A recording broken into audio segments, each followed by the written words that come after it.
በቅርብ ጊዜ የተሳካልን የመሶብ ዲጂታል አንድ ማዕከል አገልግሎት ነው። እጅግ በጣም ትልቅ መሰረታዊ ለውጥ የሚያመጣ እንደሆነ እምነት ጥለንበታል።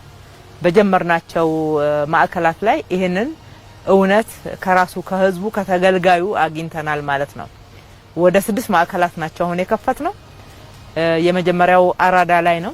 አራዳ ላይ የተከፈተው የማዕከሉ ምዛው ስለሆነ አገልግሎትን ካገኙ የከተማችን ነዋሪዎች ውስጥ ወደ 130 ሺህ ያክሉ ስለ እርካታ ሞልተው በመለሱልን 98 እጁ ረክተው በርቱ ብለው ደስታቸውን ጭምር የገለጹበትን አግኝተናል። ስለዚህ በፍጥነት እየሮጥን ነው። ወደ 5 የሚሆኑ ክፍለ ከተሞች ይቀሩናል። አዳዲስ ህንጻ እየገነባንለት ነው።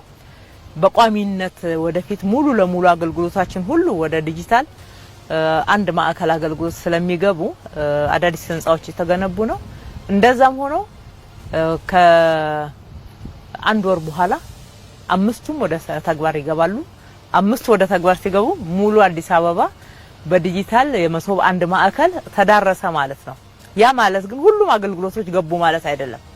ያልገቡ ዲጂታላይዝ ያልተደረጉ አገልግሎቶችን ደግሞ በፍጥነት ዲጂታላይዝ እያደረግን እናስገባለን። 50 እጁን ግን ከአገልግሎታችን አሁን ዲጂታላይዝ አድርገን ወደ መሶብ እያስገባን ነው። ይሄ ለህዝቡ ትልቅ እፎይታን የሚሰጥ መንግስትም ራስ ምታት የሆነበትን ችግር የሚያቃልል የህዝብ ወይም ደግሞ አጠቃላይ የተገልጋዩ ጊዜ፣ ሰዓት፣ ገንዘብ ለልማት ለሌሎች ልማቶች መዋል የሚችልበት መንግስትና ህዝብ መካከል ያለውን ትምምን የበለጠ የሚያጠናክር ይሆናል።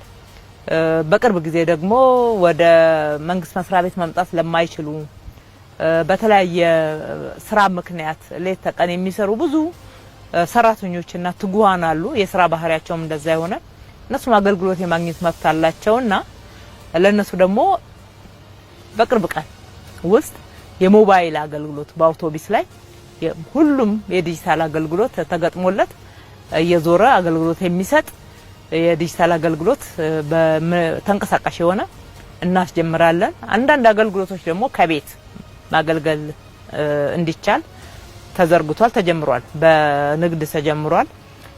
በገቢዎች የተጀመረ የአገልግሎት አይነት አለ። ለምሳሌ ግብርን ማሳወቅ ወይንም ሌሎች የአመቱን ገቢዎች እንደዚህ የሚያሳውቁበት የንግድ ፍቃዳቸውን የሚያድሱበት የግንባታ ፍቃድ የሚያድሱበት የግንባታ ፍቃድ የሚያገኙበት እነኝን ከቤት ካሉበት ቦታ በሞባይላቸው ላይ ወይም ደግሞ በኮምፒውተራቸው ላይ ከቤት ሆነው መገልገል ከስራ ቦታ ሆነው መገልገል የሚችሉበት መሰረታዊ ስራ እየተሰራ ነው።